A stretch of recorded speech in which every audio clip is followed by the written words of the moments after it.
al-faromun, para asatidz, para ustadzah, para pengurus masjid Bayrul Muhajirin, para bapak, para ibu, hadirin dan hadirat semua, calon ahli surga yang dimuliakan oleh Allah Subhanahu wa taala. Alhamdulillah, kali ini saya bisa bersilaturahim ke Bapak Ibu. Mudah-mudahan Allah memberikan kesehatan buat kita semua. Amin ya rabbal alamin. Allah memberikan nikmat Islam, iman dan ihsan kepada kita. Amin ya rabbal alamin. Hadirin dan hadirat yang dimuliakan oleh Allah Subhanahu wa taala. Pada kesempatan kali ini saya ingin menyampaikan tentang big picture agama Islam ya. Namun ada istilah tak kenal maka tak sayang atau ta'aruf ya. Tak kenal maka ta'aruf. Nama Abdul Latif, kalau nama di TV itu apa di sosmed itu Latif Adam. Jadi pendidikan sanawiyah aliyah dia sedikit. S1 ekonomi di STI Rawamangun, S2 di UIN, bukan UI ya, S3 ilmu Al-Quran tafsir di UI. Saya sering silaturahim di Masjid Darul Ma'arif. Ini tetangga sini ya, Darul Ma'arif ya. Lalu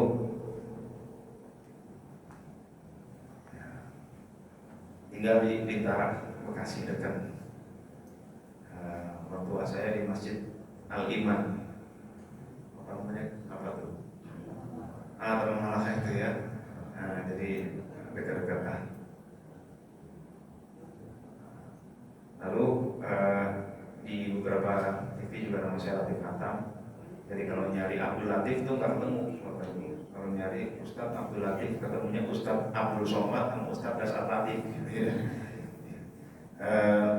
Nama saya dijuluki oleh orang Latif Hatam karena salah satu buku saya adalah judulnya Hatam. Hatam itu singkatan dari hafal tanpa menghafalkan. Jadi pada usia 5 tahun tiba-tiba saya hafal juz amma. Bapak saya kaget, lah ini anak hafal juz amma, padahal nggak diajarin, gitu kan? Ketika ditanya kakak saya, coba Abu Arif anak ke berapa tahu? Anak 7 gitu ya. Karena ada 10 semua, jadi saya kadang-kadang harus ngingetin nomor ini. Bismillahirrahmanirrahim. Abasa wa tawalla. Kalau kakak saya lambat jawabnya saya samber. Anja'ul a'ma. Bapak saya kaget lagi. Ini bocah apa nih? Lalu ditanya lagi kakak saya anak ke-6. Bismillahirrahmanirrahim.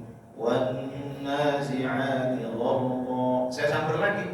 Wan-nasyiqati nashqa. Kakak saya lah. Ini apa akhirnya saya dilombakan di DKI dan di DKI saat itu 3 peserta terbaik adalah kakak saya dan saya. Jadi se-DKI diborong masa ketua keluarga. Dan menjadi makin unik lagi, alhamdulillah dengan izin Allah, karena saya juara DKI lomba hafalan di mana saya nggak menghafalkan satu ayat pun. Bapak saya menganggap waktu itu ini anak jangan-jangan punya ilmu laduni nih, gitu kan? Dianggapnya ilmu laduni karena nggak belajar kok, hafal sampai dilombakan bisa menang, gitu kan? Ternyata adik saya anak ke-9 sama anak 10 sama, hafal sama juga. Rupanya bukan laduni, tapi ada metodenya. Nah itu metodenya. Karena saya hafal tanpa menghafalkan, maka metode ini saya sebut metode hatam, hafal tanpa menghafalkan, gitu. Maka disebutkan saya Latif Hatam, gitu kan? Nah itu. Nah itu dan hadirat yang dimuliakan oleh Allah, maka dalam bentuk syukur saya kepada Allah Subhanahu wa taala, Allah memberikan pengalaman dan bentuk tanggung jawab saya karena Allah berikan pengalaman saat itu yang 5 tahun dapat ngapalin, maka saya ingin itu juga terjadi kepada umat Islam, kepada Bapak Ibu yang punya anak-anak, yang punya cucu, pengen mudah hafal Al-Quran, gitu kan? Bagaimana caranya tuh biar nggak pakai hafal, contohnya hafal. Nah itu, dan itu terjadi di rumah saya. Alhamdulillah ya SD nggak menyantren tapi apa juz gitu kan, selanjutnya di pesantren. Nah itu maka saya buat bukunya, lalu sampai supaya lebih aplikatif kami kembangkan aplikasinya di handphone Bapak Ibu, di Android dan iOS. Aplikasinya namanya Hatam. Nah itu ya, supaya nggak susah-susah. Kenapa sih Ustaz Latif, apa yang terjadi di rumah Ustaz Latif kok nggak pakai ngapalin bisa hafal dengan kualitas yang dilombakan jadi juara? Ya itulah, itu udah saya tuangkan dalam buku, dalam aplikasi, biar semua orang ini bisa menikmati apa yang saya nikmati. Nah gitu ya Bapak Ibu ya. Jadi akhirnya nama saya disebut Latif Hatam, lahir di Rawamangun. Oke, kita lanjutin. Bapak Ibu hadirin dan hadirat yang dimuliakan oleh Allah, pada kesempatan kali ini saya ingin menyampaikan 3 pilar agama, di mana ini merupakan big picture agama Islam. Nah, kita ini perlu tahu big picture agama Islam ini ya. Saya ingin awali dari sebuah hadis Rasulullah SAW. Hadis ini hadis sahih, di mana suatu saat Rasulullah SAW ketika duduk-duduk bersama para sahabat, itu tiba-tiba, ini hadisnya panjang Bapak Ibu ya. Bainama nahnu inda Rasulillah sallallahu alaihi wasallam dzata yaumin idh tala alaina rajulun syadidul bayadhi thiyab syadidus sawadi sa'r la yura alaihi athar as-safar wa la ya'rifuhu minna ahad. Ketika kami sedang duduk-duduk, tiba-tiba sekonyong-konyong, ujuk-ujuk, datanglah seorang asing, syadidul bayadhi thiyab, sangat putih bajunya, syadidus sawadi sya'ar, sangat hitam rambutnya. Saya minum dulu ya Bapak Ibu ya. Ini agak tersendat. Baru pulang tadi malam jam 1 malam dari Tasik, Cirebon. Saya bilang, wah ini doain aja nih gitu kan. Nah, ya bismillah.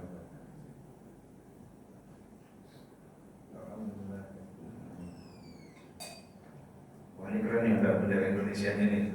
Masya Allah. Kita lanjutin ya. Rambutnya sangat hitam, bajunya sangat putih.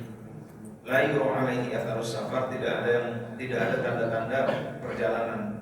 Wala ya'rifuhu minna ahad, dan tidak ada satupun dari kami yang tahu. Jadi ini tamu aneh nih. Kalau dibilang orang jauh, kok nggak ada tanda-tanda perjalanan? Biasanya namanya orang jauh kan jauh dari dekil, and the kumel, and the kucer, gitu kan? Bajunya ini sangat putih, rambutnya sangat hitam, seger banget nih orang. Tapi kalau orang dekat toko kita, sahabatnya nggak ada yang tahu, gitu kan? Tetangga sini nggak ada nih, warga sini yang kayak begitu.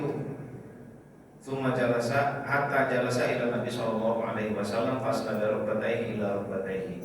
Lalu dia duduk menyandarkan lututnya dengan lutut Nabi. Wa wada'a kaffaihi ala fakhidaihi, lalu menempelkan pahanya ke tangannya ke paha Nabi. Wah ini deket banget nih, kata Sayyidina Umar. Siapa lagi nih orang nih?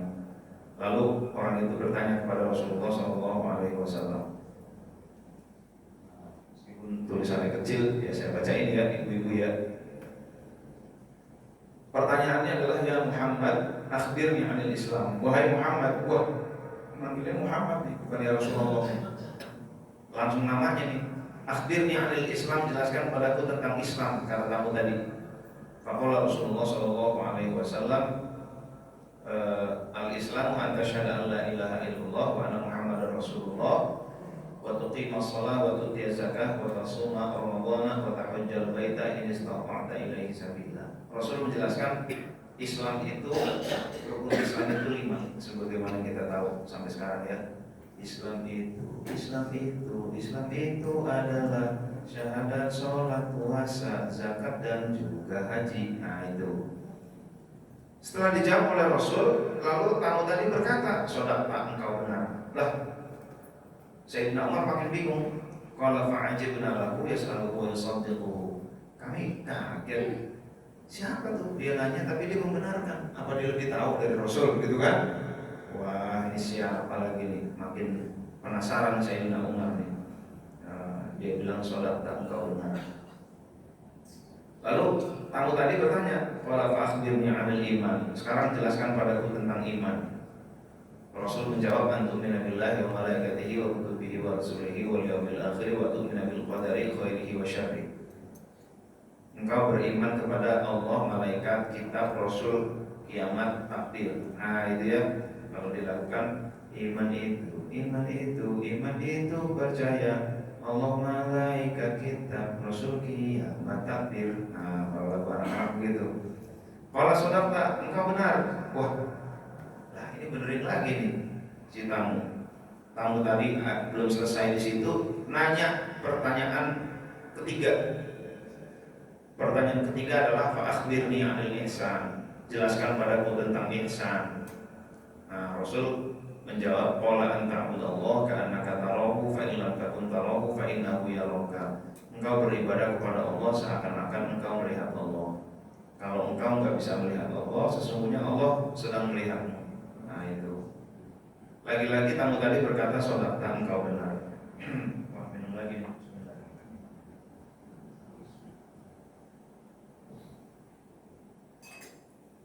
Tamu tadi berkata, engkau benar. Lalu tamu itu masih nanya lagi.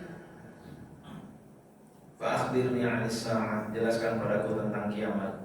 Rasul menjawab, al-mas'ulu 'anha bi'a'lamu minas sa'il. Enggak ada orang yang ditanya tentang kiamat lebih tahu daripada yang bertanya.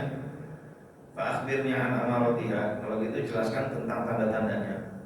Lalu Rasul menjawab, qala antalidal amatu rabbataha. Engkau akan menjumpai sahaya wanita melahirkan tuannya. Budak wanita melahirkan tuannya. Wa antal fatal muratal 'alata ri'a asya'i yatatawwaluna fil bunyan. Engkau akan melihat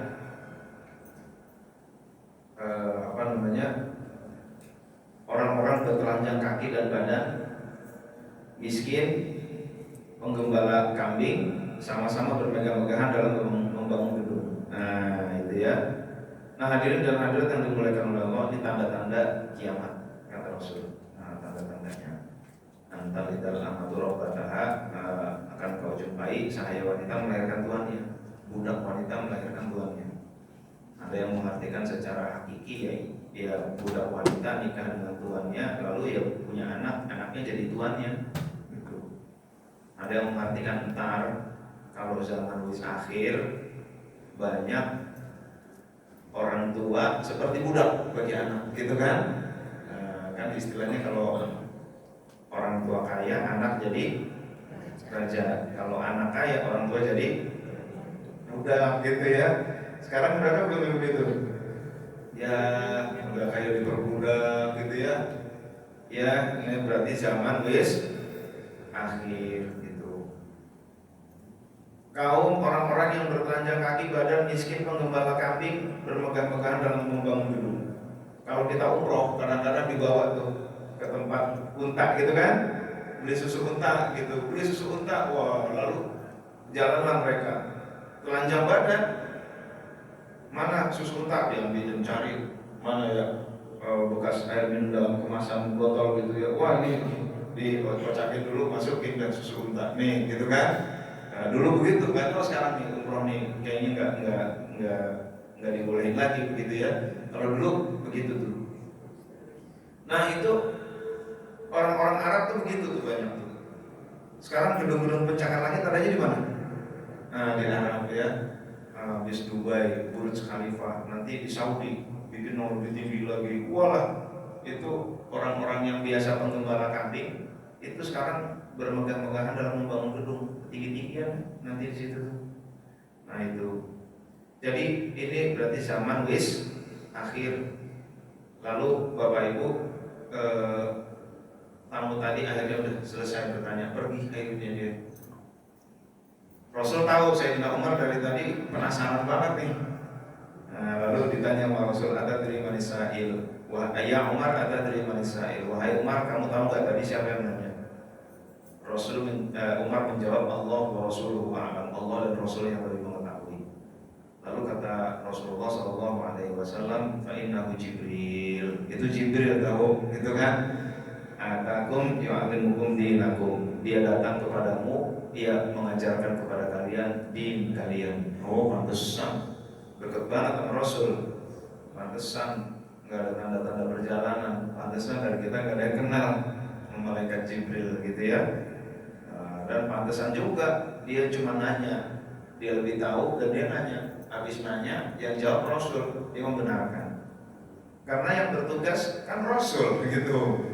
Yang bertugas menyampaikan kepada umat ini Rasul, bukan Jibril. Jibril tahu, tapi SOP-nya bukan beliau yang menyampaikan. Maka yang menyampaikan adalah Rasul.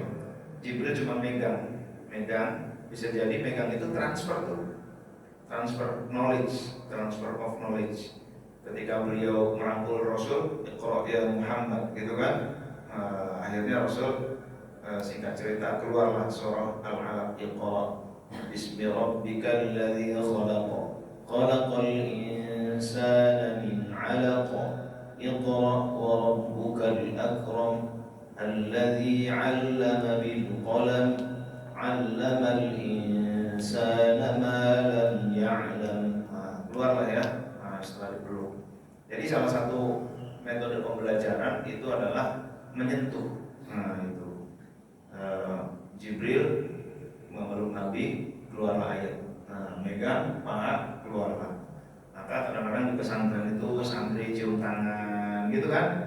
Kiainya doain tuh, bukan kosongan.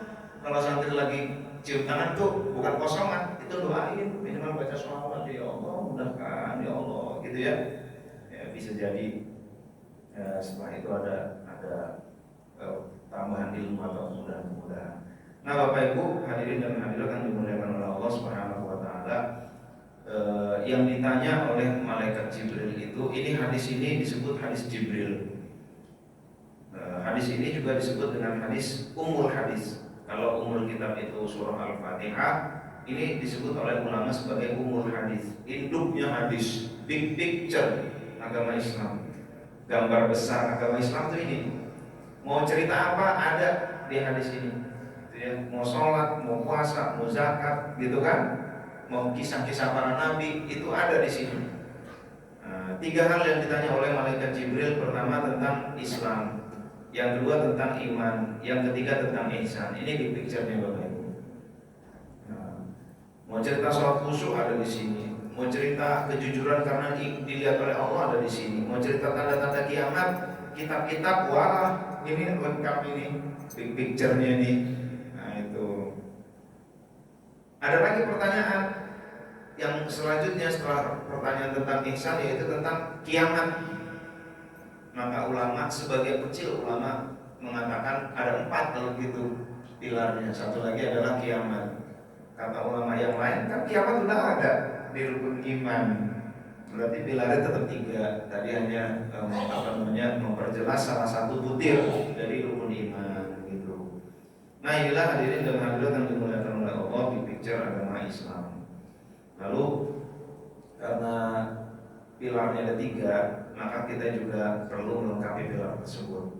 Kalau kurang tripod ini panah 1, maka jatuhlah ini kamera handphone ya. Maka di dalam Al-Quran Allah berfirman, A'udzubillahi minasyaitonirrajim, Ya ayyuhalladzina amanu udkhulu fis-silmi kaffah wa la tattabi'u khutuwatis syaitan.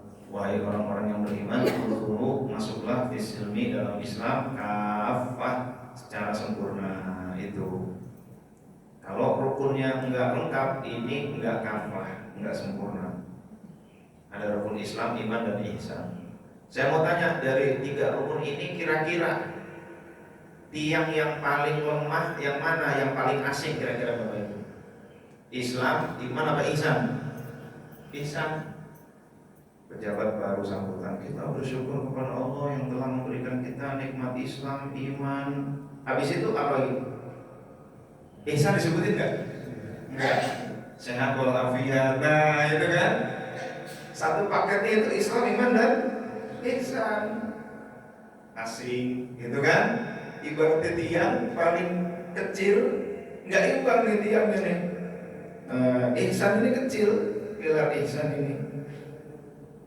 Ponakan saya ditanya Aska, rukun Islam ada berapa? 5, kata dia. Kalau rukun iman 6. Kalau rukun ihsan, mikir dia 5, 6, 7 gitu kan. Ya itu ya. Jadi ya itulah potret masyarakat kita, masih asing dengan rukun ihsan itu Bapak Ibu. Padahal ini adalah satu paket, gak bisa dikurang-kurangin.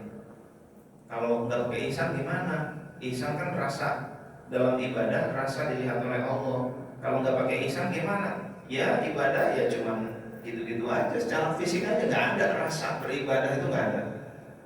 Ibadah secara fisik, rasa beribadah kepada Allah. Nah, singkatnya sholatnya cuma lahiriah, batinnya nggak khusyuk. Nah itu ciri-ciri nggak pakai ihsan.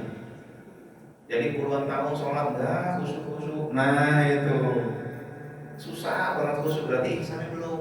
Itu kira-kira orang Indonesia gimana nih? Kira-kira banyak nggak yang sholatnya belum khusyuk? Banyak nggak kira-kira?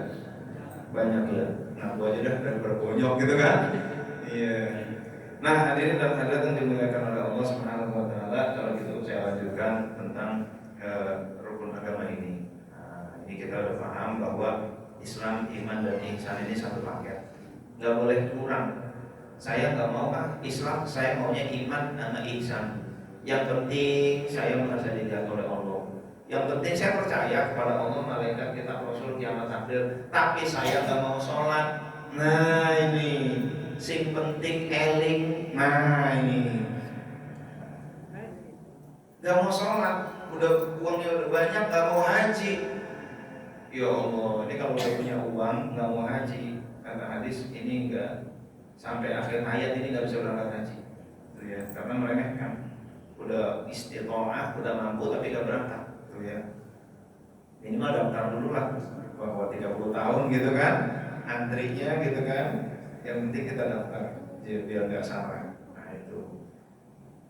Ada juga yang syahadat, sholat zakat, tapi nggak beriman kepada Allah. Ya Allah, ini parah ini. Nggak beriman, nggak benar juga. Jadi ini tiga-tiganya ini harus lengkap. Itu. Kita lanjutin lagi Bapak Ibu. Rukun ada 3. Yang pertama rukun Islam, iman, dan ihsan.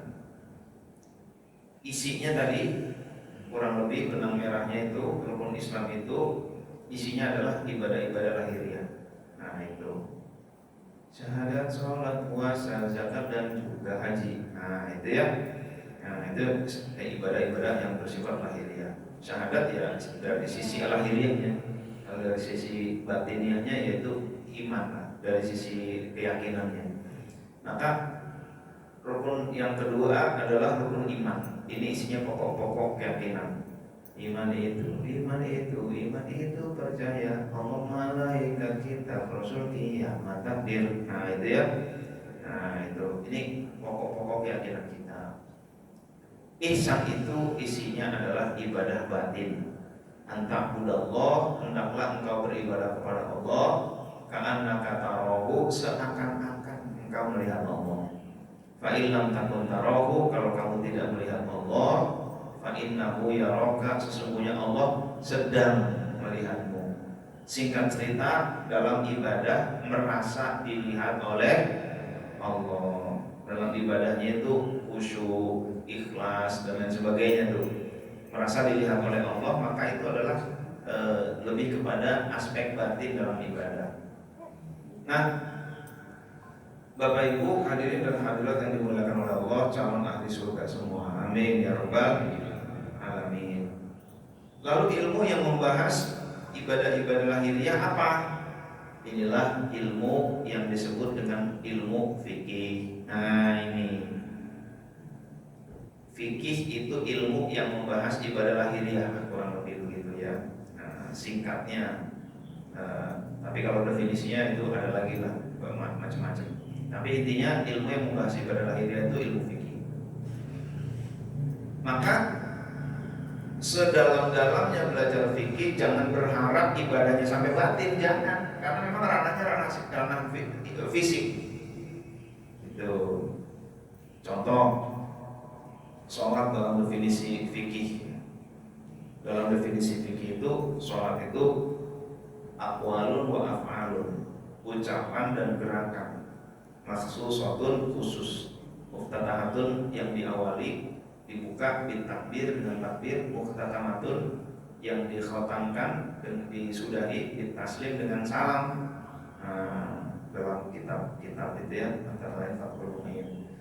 Jadi dalam kitab fikih sholat itu ucapan dan gerakan. Nah itu, maka yang penting ucapannya benar, gerakannya benar, berarti sholatnya sah.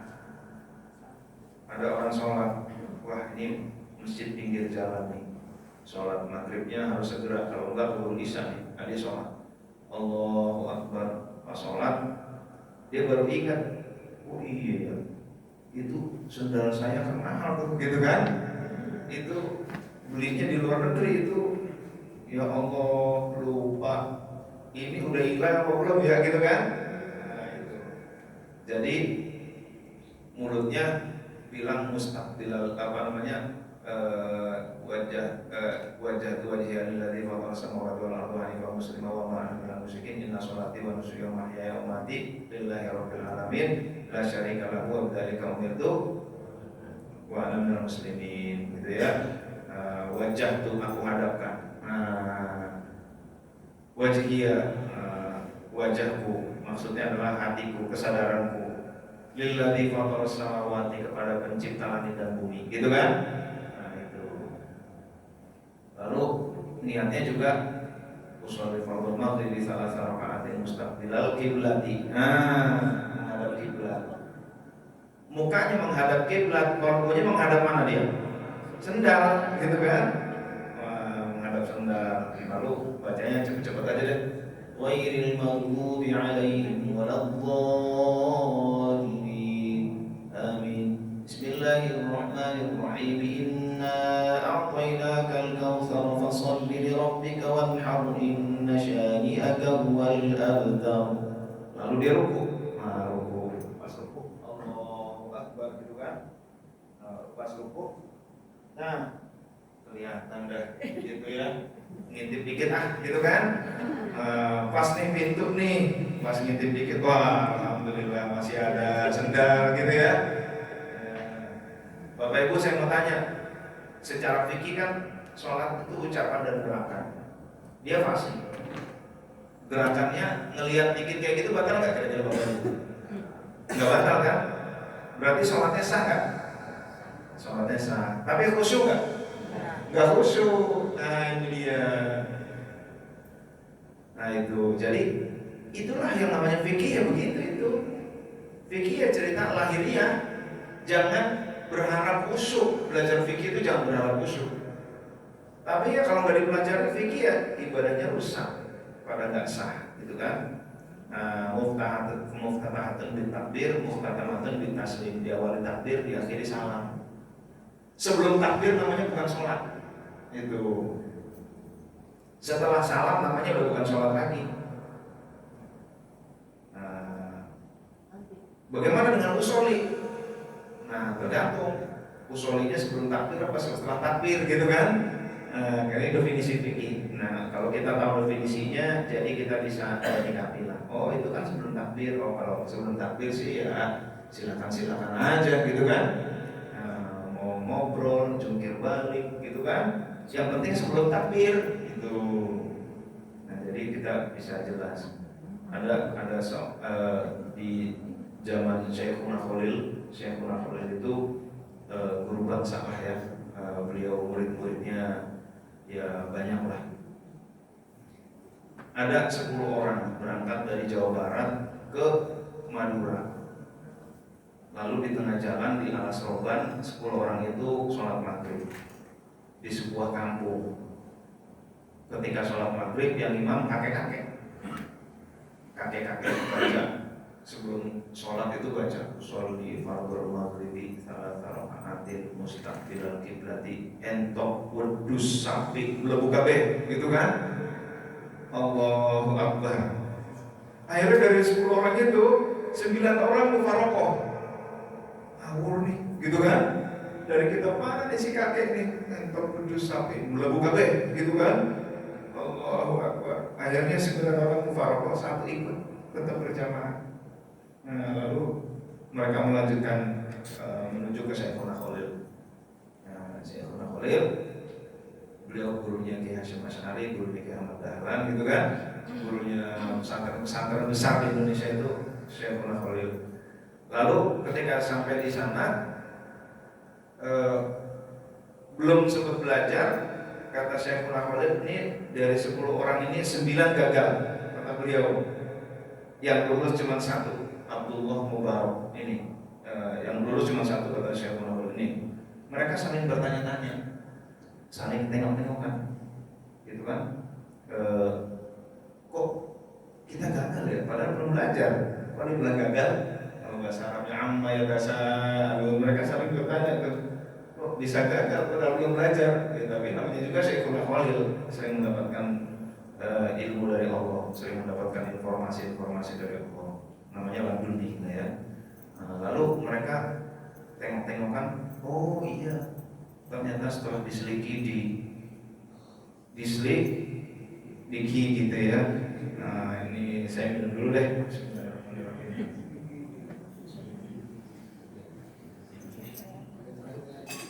Ini yang 9 orang ini yang mufaraqah semua. Yang ikut jamaah itulah yang lulus gitu. Yang ikut jamaah itu Abdullah Mubarak, itulah bapaknya dari Abah Anom. Nah itu yang lulus beliau sendiri gitu. Kok bisa gagal? Akhirnya mereka membahas, kok kita bisa gagal ya? Kita mufaraqah. Akhirnya mereka kaji ulang lagi. Oh iya, si imam itu usul fardhu maghribi salah rakaat nyantok berdu sampai mlebu kabeh Allahu Akbar. Usolnya sebelum takbir kan. Oh iya benar juga ya. Mereka lihat lagi definisinya. Benar kalau begitu mah mau entok wudu sampai ganja semua, mau ngobrol cekak cekikik makan jungkir balik juga boleh kalau sebelum takbir mah gitu ya. Yang nggak boleh itu setelah takbir. Allahu Akbar usolli fardhu maghribi. Nah ini batal nih, namanya takbiratul ihram, takbir pengharaman. Yang tadinya halal jadi haram, itu takbiratul ihram, takbir ihram. Kalau ibadah haji umrah itu ihram, mulai start, takbir starting sholat, takbir sekaligus takbir pengharaman, makan haram jadi halal, ngobrol haram jadi halal, gitu kan? Yang penting sebelum takbir itu boleh. Oh iya ya, lupa kita mendefinisi. Yang kedua, gagalnya apa? Belum apa-apa udah suudzon duluan gitu kan. Itu jadi ya Allah, bener kita emang gagal gitu kan. Nah Bapak Ibu kita lanjutin. Jadi itu ilmu fikih. Tentu ilmu fikih banyak dipelajari di masjid-masjid, di pesantren-pesantren itu dipelajari. Yang kedua adalah pokok keyakinan, ilmunya itu namanya banyak sih sebenarnya. Saya ambil aja usuluddin. Ada yang menyebut dengan ilmu kalam, ilmu yang mengundang banyak perdebatan, ilmu kalam ya. Lalu disebut juga dengan akidah, dengan tauhid. Kalau kita tauhid ya, karena mengesahkan Allah, gitu kan. Ada juga yang menamakan dengan teologi, ilmu tentang ketuhanan itu. Padahal bukan hanya ketuhanan, tapi Tuhan, malaikat, Rasul, kiamat, takdir, gitu kan. Nah, bolehlah kita ambil perwakilan teologi, ilmu ketuhanan itu. Lalu ibadah yang batin, ilmunya apa? Ini macam-macam memberi nama. Ada yang menyebut dengan tazkiyatun nafs, pembersihan jiwa. Dasarnya dari mana nama tazkiyatun nafs, pembersihan jiwa? Karena Allah berfirman di dalam Al-Quran, a'udzubillahi minasyaitonirrajim, qad aflaha man zakkaha, sungguh beruntung orang yang membersihkan jiwa, mensucikan jiwa. Sebelumnya Allah bersumpah dulu sebanyak 11 kali untuk mengungkapkan pentingnya membersihkan jiwa. Itu ya. Bismillahirrahmanirrahim. Wasyamsi wa duhaha wal qamari idza talaha wan nahari idza jallaha wal laili idza yaghshaha was samai wa ma banaha wal ardi wa ma tahaha. Oh saya ini salah itu ya. Wa nafsihi wa ma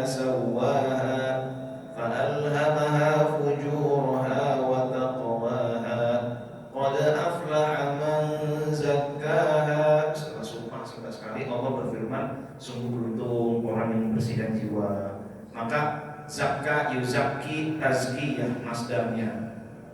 Dan yang dibicarakan adalah an-nafs wa nafsi wa ma sawwaha. Maka ulama menamakan ilmu itu tazkiyatun nafs, pembersihan jiwa itu. Maka ilmu yang membahas tentang amal batin itu adalah tazkiyatun nafs. Tapi ada juga ulama yang menyebut ilmu itu dengan istilah lain, tasawuf. Salah satunya adalah Buya Hamka. Beliau lebih memilih istilah tasawuf. Nah itu ya, dalam buku Tasawuf Modern. Dulu di media apalah, saya belum tahu ya waktu itu ya, artikel-artikel beliau tentang kebahagiaan. Diminta oleh pembacanya, kalau gitu dikumpulin dong Buya. Iya, dikumpulin sama beliau tentang kebahagiaan, dan dijadikan satu buku, diberi nama Tasawuf Modern. Nah, bahagia itu dekat dengan kita, ada dalam diri kita. Nah itu ya. Ringkasnya buku ini, orang kalau mau bahagia ya harus bertasawuf. Itu kalau ingin bahagia harus bertazkiyatun nafs, membersihkan jiwa. Karena orang yang gak bahagia itu orang yang jiwanya sakit. Itu kalau hatinya atau jiwanya bersih, jiwanya sehat, maka dia akan bahagia. Itu makin banyak penyakit hati, makin tidak bahagia. Orang yang sombong pasti gak bahagia. Orang yang dengki pasti gak bahagia. Itu. Orang yang pelit juga gak bahagia juga. Jadi kalau mau bahagia, bersihkan dari penyakit hati. Singkirkan kedengkian, singkirkan marah, singkirkan kikir, singkirkan tadi itu ya. Nah, jadi itu. Jadi makin bersih hati orang makin bahagia. Nah itu korelasi positif. Nah begitu. Nah kita lanjutin tasawuf 3 ini ya. Jadi Bapak Ibu, ini tentunya udah ambil isyrok nih ya. Bentar lagi isyrok. Jadi intinya big picture agama Islam itu terdiri dari 3 pilar, 3 rukun: Islam, iman, dan ihsan. Itu satu paket, nggak boleh diskon. Dari sananya udah begitu. Nah, udah harga pas nih, nggak bisa diskon lagi. Lalu Islam itu ibadah lahiriah, isinya iman itu pokok keyakinan, ihsan itu ibadah batin. Ilmu yang membahas tentang rukun Islam adanya di dalam ilmu fikih. Nah, yang membahas iman adanya usuluddin namanya. Yang membahas ihsan namanya tasawuf. Ini 3 serangkai. Ini satu paket. Nah, itu ya. Ustaz, emang belajar tasawuf bagaimana? Apakah di zaman Rasul itu orang belajar tasawuf, begitu kan? Nah, kita lihat dulu. Jadi di zaman Rasul itu Rasul memberikan perintah, larangan. Kalau perintah berarti beliau mencontohkan. Itu. Kalau perintahnya tentang sholat ya beliau perintahkan, beliau contohkan dengan sebaik-baiknya, best practice. Walk the talk, gitu kan? Walk the talk itu. Maka beliau lakukan tetapi yang mau melihat adalah kolbunya. Nah itu bagaimana ketika yang dilihat adalah kolbunya, tetapi kolbu kita nggak kita urusin. Nah itu. Jadi ini begitu. Terakhir saya ingin mengutip beberapa pendapat ulama salaf ya. Antara lain kita awal dari Imam Hanafi atau Imam Maliki lah ya, ini karena waktunya juga sebentar ya. Imam Maliki berkata, man tasawwafa wa lam yatafaqah faqad tazandaqa. Siapa yang berfikir tapi tidak bertasawuf, zindik. Siapa yang berfikir tidak bertasawuf, fasik. Siapa yang bertasawuf tidak berfikir, zindik. Kebatinan doang, sing penting eling. Sholat nggak mau, haji nggak mau, merasa baik, gitu kan? Ada nggak yang begitu? Ada, itu. Udahlah, yang penting saya baik sama tetangga, kepada Allah baik, gitu. Nggak mau sholat, nanti di akhirat tangannya protes. Ya Allah, yang dipakai ibadah cuma kolbunya doang ya Allah. Aku nggak dipakai ya Allah. Nah, protes di tangan ini. Ada yang berpikir tapi tidak bertasawuf, sesat. Kirain udah bener sholatnya, ternyata ngawur. Ya Allah, itu ya. Ada nggak yang begitu kira-kira? Ada. Wa man jama'a bainahuma faqad tahaqqaqa, kata Imam Maliki, siapa yang menggabungkan keduanya dia mencapai kebenaran. Tuh, kalau ingin benar ibadahnya fikih dan tasawuf dikombinasikan, dielaborasi. Imam Syafi'i berkata, faqihan wa sufiyan fakun laisa wahidan fa inni wa aqullahi iyyaka ansahu. Berusahalah engkau menjadi seorang fikih, mempelajari fikih, juga mempelajari tasawuf. Laisa wahidah, jangan salah satu aja. Fa inni wa aqullahi iyyaka ansahu. Aku sungguh-sungguh memberi nasihat kepada kalian. Nah, gitu ya. Padahal ini beliau ahli fikih, tapi gak boleh cuma fikih doang. Ini kata ahli fikih nih. Fadzalika qasin lam yadhuq qalbuhu tuqa. Kenapa? Orang yang berfikih doang qasin pasti keras hati. Ini kata ahli fikih. Lam yadhuq qalbuhu tuqa. Qalbunya gak akan merasakan ketakwaan, gak akan kalau belajar fikih. Gak bisa khusyuk doang. Gitu. Gak benar secara batinnya. Keras. Bukti keras apa? Gampang nyalain orang. Radikalisme bahasa kita ini, salah, bid'ah, muslim. Nah itu cek yang sering membid'ahkan biasanya yang gak senang tasawuf. Itu. Ini kata siapa? Kata Imam Syafi'i yang ahli fikih. Kalau ente terlalu dalam fikihnya tapi gak bertasawuf, ente bakal keras hati. Kata ahli fikih loh. Gitu. Ente gak bakal bisa merasakan ketakwaan di hati ente. Kata ahli fikih. Tuh kata beliau Imam Syafi'i. Nah itu ya. Wahada jahul, kalau cuma tasawuf doang nggak pakai fikih gimana Imam Syafi'i? Hada jahul, ini sangat bodoh, kata Imam Syafi'i. Kaifadur jahli asluhu, bagaimana orang bodoh bisa benar ibadahnya? Kata Imam Syafi'i, gitu kan? Soal bacaan Qur'annya belepotan, gitu kan? Syarat rukunnya nggak benar, gimana mau benar ibadahnya orang yang bodoh? Kata Imam Syafi'i. Bersucinya nggak benar, gitu kan? Nah inilah Bapak Ibu hadirin dan hadirat yang dimuliakan oleh Allah Subhanahu wa taala. Maka tiga rukun Islam, iman, ihsan. Ini big picture. Ada fikih, usuluddin, tasawuf. Saya mau tanya lagi, yang paling asing ilmu fikih, akidah apa tasawuf Bapak Ibu? Tasawuf. Masjid ngadain kajian fikih, kajian tafsir, hadis, kajian akidah, tasawuf? Nggak ada. Nggak usah di masjid, di pesantren aja belum tentu ada. Yang pabriknya ustadz itu belum tentu dipelajari tasawuf. Belajar di fikih, kitab Safinatun Najah, Fathul Qorib, Fathul Wahab, Fathul I'anatul Talibin, wah udah lengkap dah. Kalau fikih mah hadis, wah akidah, wah tasawuf belum tentu itu. Nah itu kenapa? Ada penyebabnya. Penyebabnya dulu Belanda itu, saya punya dokumen resmi dari Snokor-nya ya Bapak Ibu ya. Beliau mempelajari kenapa kok Islam di Indonesia ini susah ditaklukkan. Ada dokumen resmi nasihat-nasihat Christian Snokor-nya kepada pemerintah India Belanda. Nah ini ya, saya bongkar nih isi-isinya. Isinya adalah karena orang-orang Indonesia ini pada bertasawuf, pada bertarekat. Kalau udah bertarekat, gurunya bilang A, nggak pakai mikir tuh. Gitu kan? Lalu kok mereka kok susah ditaklukkan? Padahal cuma bambu runcing, katakanlah begitu ya. Tapi kok susah ditaklukkan? Nah ini. Jadi lalu yang kedua adalah jangan sampai maka dilakukan pengawasan ketat terhadap tarekat tasawuf. Gitu. Jangan sampai pesantren mengajarkan tasawuf aja. Kalau pesantren ketahuan ngajarin tasawuf itu duluan dibom oleh Belanda. Nah, maka pembelajaran tasawuf dilakukan sembunyi-sembunyi gitu di pesantren-pesantren. Fikih pas dicek kurikulumnya mana ini tasawuf enggak. Autonya ketika enggak ada orang, ustaz-ustaznya kubur. Sekarang rahasia ya kalian belajar tasawuf. Kata kiainya gitu tuh.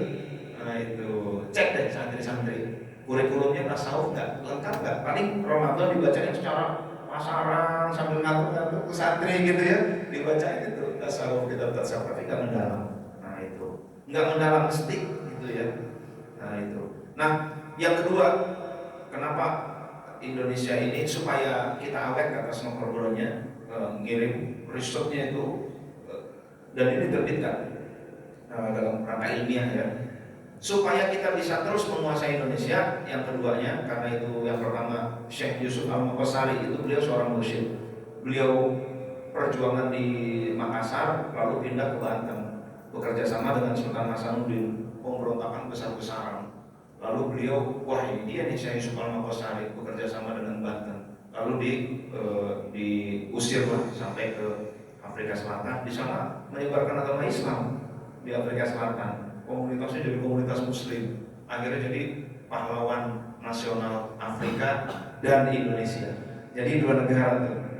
Nelson Mandela, aku terinspirasi Syekh Yusuf Al-Maqassari. Nah, itu para sufi bergerak, mereka susah ditaklukkan dengan keikhlasan. Yang kedua adalah pan-Islamisme. Bagaimana memecah belah, jangan sampai umat Islam ini merasa bersatu. Yang di situ dijajah, yang di sini jangan merasa saudara gitu. Palestina dijajah, Indonesia kalau bisa nggak merasa, wah kita juga punya urusan gitu kan? Itu Belanda seneng tuh yang kayak gitu tuh, yang kayak gitu seneng. Emang kita nggak punya masalah ngurusin Palestina gitu kan? Itu yang begitu Belanda seneng. Kalau bisa dipecah, Banten dipecah, Cirebon dipecah, Mataram dipecah, gitu kan? Itu kerjaan Belanda. Jangan sampai mereka menyatu aja. Jangan sampai di Jogja diserang, di Jakarta merasa bagian dari mereka. Ini bahaya. Nah, itulah pan-Islamisme. Islam menyatu di bawah satu kekuasaan, ini bahaya, kata Belanda. Dua itu jangan sampai terjadi di Belanda. Nah, menurut Snowfall-nya. Ini yang pertama penyebabnya kenapa tasawuf bagus tapi kok nggak diajarin? Karena kiai-kiai ngumpet-ngumpet membahas tasawuf itu. Jadi banyaklah kasus-kasusnya. Contoh. Syekh Ahmad Khatib Sambas dari Kalimantan Barat. Beliau ulama sufi Indonesia. Karyanya adanya di mana? Kalau memang ulama sufi banyak di Indonesia, mana Wali Songo, mana karya kitab-kitab mereka? Mana? Nggak ada di Indonesia. Dosen saya Profesor Sri Mulyati nyari karya ulama sufi Syekh Ahmad Khatib Sambas, nggak ada di Indonesia. Ketemunya di Universitas Leiden Belanda. Ternyata banyak buku-buku tasawuf karya ulama Indonesia di Belanda. Jadi mereka bukan hanya merampas emas kekuasaan, kitab-kitab tasawuf dirampas di Belanda. Banyak di situ ternyata. Nah, jadi itu ya Bapak Ibu ya. Tasawuf yang boleh diajarkan, pesantren yang dibakar, kiai dikejar-kejar, gitu kan? Nah, itu yang pertama. Yang kedua, banyak orang-orang oknum-oknum yang merusak nama baik tasawuf. Itu gara-gara nilas titik rusak susu sebelahnya, akhirnya tuh tasawuf tuh begitu tuh. Padahal mereka dukun, itu bukan tasawuf sebenarnya. Tasawuf nggak begitu, tapi mengatasnamakan. Yang tasawufnya nggak muncul, takut ke Belanda gitu kan. Yang ngaku tasawuf palsu gitu, yang ngaku guru spiritual palsu. Akhirnya tercemarlah nama tasawuf. Nah itu Bapak Ibu hadirin dan hadirat yang dimuliakan oleh Allah. Berhubung udah jam 8 kurang 2 jam ya. Nah, jadi itu seperti itu. Tapi sekarang sudah dibuka oleh ulama-ulama. Udah dibuka. Oh, dibukalah oleh ulama Agim, buka kitab tasawuf Al-Hikam, Ustaz Arifin Ilham, Ustaz Abdus Somad, buka kitab tasawuf. Sekarang udah mulai terbuka, begitu kan? Belanda juga nggak ada. Akhirnya yang terjadi Indonesia sepi tasawuf, akhirnya susah khusyuk. Nah itu dampaknya, karena ada salah satu rukun yang lemah ternyata, yaitu rukun ihsan. Nah itulah Bapak Ibu, saya menyampaikan big picture, dan dengan itu barangkali bisa ketahuan mana ibaratnya SWOT itu ya. SWOT itu weaknessnya kita tuh di mana sebenarnya. Oh, weakness kita sebenarnya di sisi batin dalam ibadah. Sisi lahir mah udah alhamdulillah gitu kan. Sisi akidah udah bagus-bagus. Ternyata sisi batinnya, sisi ihsannya, sisi tasawufnya, disitulah luar biasanya Buya Hamka. Buya Hamka terdepan beliau tasawuf modern. Nah itu ya. Nah, beliau mengatakan Indonesia butuh tasawuf, tetapi tasawuf harus di dalam konteks yang modern. Nah begitu. Nah inilah kegelisahan periksakan beliau dan beliau menjawab dengan buku tasawuf modern. Nah, begitulah Bapak Ibu hadirin dan hadirat yang dimuliakan oleh Allah. Kalau ada pertanyaan silakan, kalau nggak ada, alhamdulillah. Nah, saya minum dulu ya. Apa memang biasanya ada pertanyaan? Ya? Oh, udah siang ya, benar-benar. Bismillah.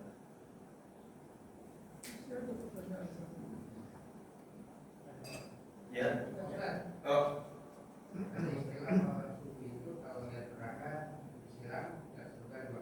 Iya. Iya. Iya. Dikit-dikit lah ya, pertanyaan dikit ya. Sedikit-sedikit. Bapak tadi? Oh iya. Robiatul Adawiyah itu yang bilang, ya Allah, jika aku beribadah kepada Engkau karena ingin surga, jauhkan aku dari surga. Kalau aku ibadah kepada Engkau karena takut neraka, sekalian jeblosin ke neraka ya Allah. Tapi kalau aku beribadah kepada Engkau karena menginginkan cintamu, jangan palingkan wajahmu dariku. Kata Robiatul Adawiyah begitu. Beliau ke pasar bawa kendi, bawa obor. Ngapain kendi? Aku ingin memadamkan neraka. Ngapain neraka? Kok dimadamin? Iya, gara-gara neraka orang beribadah takut neraka. Terus itu obor, aku ingin membakar surga. Lah, surga kan bagus, kok mau dibakar? Gara-gara surga orang beribadah nyari surga, nggak peduli sama Allah. Tuh. Jadi orang, Pak, ngapain bangun masjid? Biar dibangun istana di surga. Bagus gak? Bagus banget. Tapi itu belum di ultimate, belum ujungnya, belum puncaknya. Jadi sebenarnya banyak orang ibadah yang dicari itu surga, bukan Allah. Nggak peduli sama Allah. Yang penting dia masuk surga, dapat bidadari, makanan, gedung, udah. Dia sebenarnya gak cinta kok sama Allah. Tuh, ada nggak orang begitu? Ada banyak. Nah, dalam perenungan yang tertinggi, ternyata surga itu Bapak Ibu, saya mau tanya, kholik atau makhluk? Makhluk. Makhluk ibadah kepada kholik untuk mendapatkan makhluk. Tuh, tahu banyak laki-laki nikah dengan perempuan, anak satu-satunya si perempuan, gitu kan? Cantik sih emang, ngakunya cinta, gitu. Pas sudah nikah ternyata istrinya nggak diajak jalan, nggak diajak ngomong, nggak diajak kemana-mana. Terus suami ngapain? Harganya di pabrik, mobilnya mobil sport, makanannya, tapi istri nggak diajak ngomong. Sebenarnya dia cinta nggak sama istri? Dia cinta sama istri atau pengen hartanya? Itulah orang yang beribadah karena surga. Dia sebenarnya nggak peduli sama Allah. Dia cuma pengen surganya. Bidadari. Tuh, kata Robiatul Adawiyah, ini ikhlas level tertinggi. Jadi kalau surga ini ikhlas level 2, gitu ya. Bagus nggak? Bagus. Ikhlas level 3 mana? Ikhlas karena ingin harta, ibadah pengen sehat, sedekah pengen dapat proyek. Nah itu tuh. Nah itu versi ikhlas level 3. Jadi Sufi mengajarkan ini jangan sampai sini, road to heaven, surga. Terus kalau ibadah mencintai surga, dia waliyul jannah, dia kekasih surga sebenarnya. Nah, tetapi kalau ibadah karena cinta kepada Allah, itulah kekasih Allah, itulah waliyullah. Jadi para sufi ingin mengajarkan kepada kita jangan sampai ikhlasnya level 2, terus tingkatkan sampai ikhlas level 1. Tapi memang level 2 aja udah bagus banget gitu ya, apalagi level 1. Jadi beliau ini ingin melecut orang-orang yang sudah baik ibadahnya, tapi ibadahnya karena surga, nggak cinta kepada Allah. Itu nggak ingin, yang penting surga. Gitu ya kurang lebih ya Bapak Ibu ya. Jadi tapi berhubung ini waktunya ada habis. Oh satu lagi, tamboci ya. Tamboci ya dikit lah ya.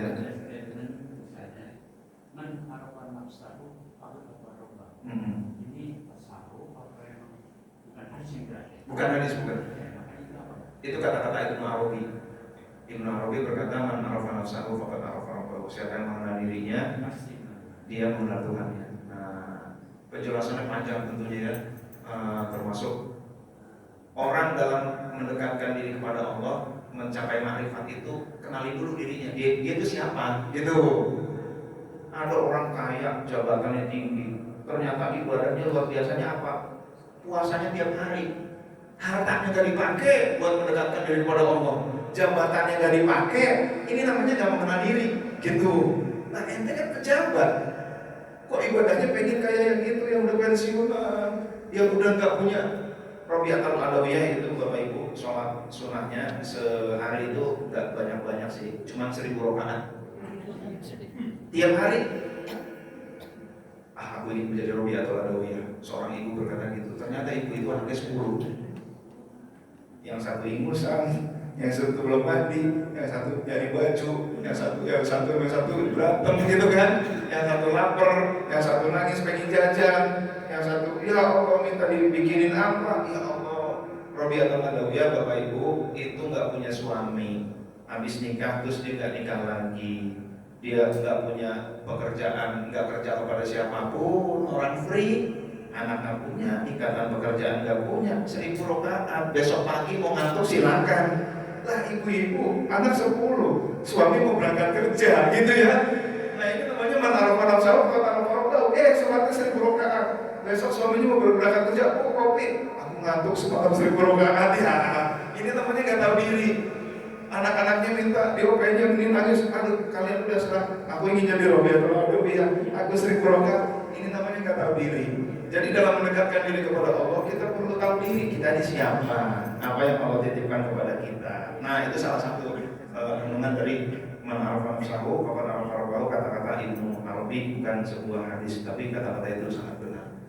Barangkali begitu Bapak Ibu ya, kalau nggak puas, yang mudah-mudahan terus belajar. Jadi kita dalami terus, baca buku-buku tasawuf, tapi memang perlu guru gitu ya, biar nggak salah paham.